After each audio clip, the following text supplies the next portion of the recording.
Hi guys, welcome to Glitch Guru. In this video, we will show you what to do if Telegram is not sending the verification code on your iPhone. First, open the Settings app on your iPhone. Then, tap on Cellular. Now, tap on Cellular Data Options.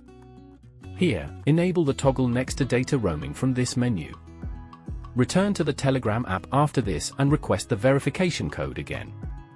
If the issue remains, head to the Settings app.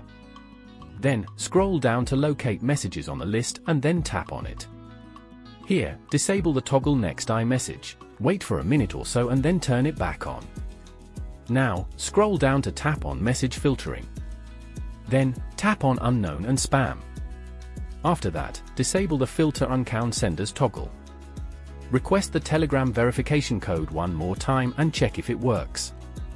If the issue remains, use the link in the description to download a free VPN app. Once downloaded, open the VPN app. Tap the Connect button to establish a VPN connection. After that, try to request Telegram verification code and you should receive it as expected. Let me know in the comments if this helped and subscribe to Glitch Guru for more such tips.